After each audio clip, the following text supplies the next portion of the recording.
citizens to choose their own leader, to forge their own destiny, rather than have it decided for them. The right to vote. The right that generations of Americans have marched and protested to achieve. Women who reached for the ballot and marchers who were bloodied on a bridge in Selma. The right that generations of American soldiers fought and died to defend, buried now in patriot graves from Normandy to Gettysburg. And right now it is a fact, that voting rights are under assault in America in a way that we have not seen in many, many decades. Republican state legislators are limiting polling hours, locations, and ballot drop boxes, raising new ID barriers for students, making it a crime to give food and water to voters in line, and in states like Texas, trying to move Sunday voting hours so it's harder for black churchgoers to go to the polls after services.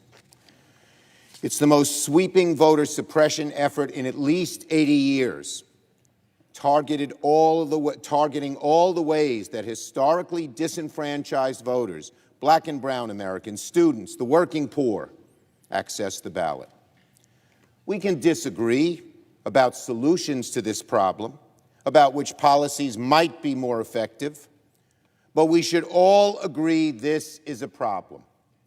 We should all agree that protecting voting rights is worthy of debate.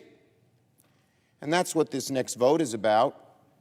Should the United States Senate even debate how to protect the voting rights of our citizens? The story of American democracy is full of contradictions and halting progress. At the time of our Constitution's ratification, you had to be, in most states, a white, male, Protestant landowner to vote.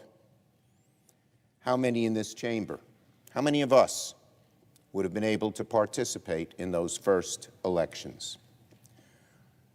The truth is, many of us, particularly on our side of the aisle, would not have been able to vote.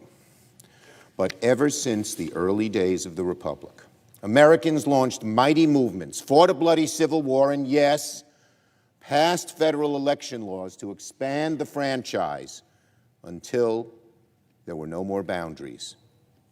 Are we going to backslide here in the 21st century? Are we going to let reactionary state legislatures drag us back into the muck of voter suppression? Are we going to let the most dishonest president in history continue to poison our democracy from the inside? Or will we stand up to defend what generations of Americans have organized, marched, fought, and died for, the sacred, sacred right to vote? The thing that makes a democracy a democracy. I plead with my Republican colleagues. Stand up, my Republican colleagues. Stand up to a man who has lied. We all know he has lied. You know he has lied about our elections. Do not let this man lead you around by the nose and do permanent damage to our democracy. At least have the decency and honor to let this chamber debate. I urge my colleagues to vote yes and ask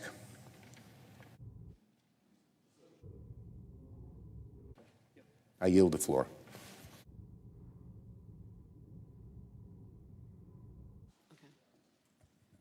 The clerk will report the motion to invoke